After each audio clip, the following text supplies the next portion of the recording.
Let's try and understand this from someone in the mix. Dr. Supraja Dharini is chairperson of the Tree Foundation and she joins me live. Dr. Supraja, thank you very much for your time. At least 1,000 olive ridley sea turtles have washed ashore dead along the Chennai coastline.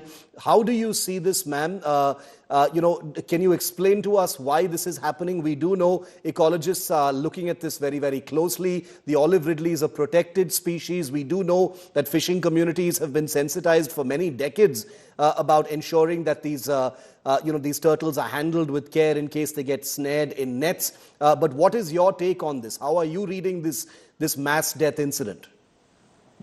Good evening, and yes, we are from Tree Foundation, and we are working along the Chennai-Chengalpet coast and extensively in Andhra Pradesh coast and southern Odisha in a community-based marine conservation program, which involves fishermen and a few tribals.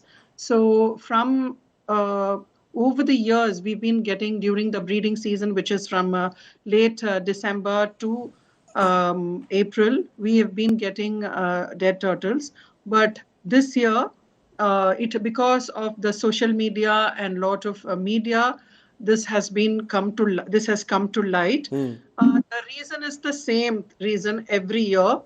We have been submitting reports and writing letters to various departments, and we work with the Forest Department, Fisheries Department, Marine Police, and the Indian Coast Guard in all these areas.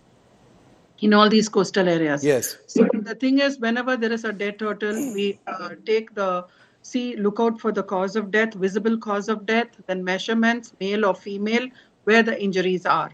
So most often it's because the olive ridleys, as everybody know, are feeding and their resting place is the Gulf of Mannar, which is between Ramanathapuram and Sri Lanka. Yes. So by end October, November, they are starting their migration. Mostly it's the males which start early because they want to get the females first. Yes. So the males come earlier in the season and they are waiting offshore. And then it's the females which are going to nest along north of Tamil Nadu, Andhra Pradesh beaches and the Odisha mass nesting beaches. So last year we did not have the usual Aribada because a lot of storms along the Chennai coast and the Nellore coast right up to first week of January. So we did not have the usual Aribada and Rishikulya. Yes. And it's also a known fact that olive ridleys nest alternate years. So this year, most of the turtles which are going early for nesting, plus the conducive wind pattern. The wind pattern was such that it was pushing the the wind was moving towards landward in the first week and second week, just before Shankaranti. Yes. So that is when we got most of the dead turtles which were washing ashore. Is there something, Dr. Dharini, is there something that the authorities can do, or are these larger macro ecological factors that will take years to solve, like climate change, etc., or is there something on the ground that can be done as well? The immediate action that can be done, and I think Tamil Nadu Forest Department and the Tamil Nadu government has started action. The main thing is the trawl boats, which are supposed to fish, mechanized boats. In Tamil Nadu, they are supposed to fish beyond 5 nautical miles, that is 9.26 kilometers, and in Andhra Pradesh beyond 8 kilometers. But most of the Tamil Nadu boats are fishing within 4-5 kilometers, and not just along this coast, but they are also going right up to Andhra Pradesh, covering Sulurpeta, Tirupati, right up to Krishna district. So where the artisanal fishermen are telling us and complaining that these trawl boats with Tamil Nadu registration are coming and fishing within 4-5 kilometers.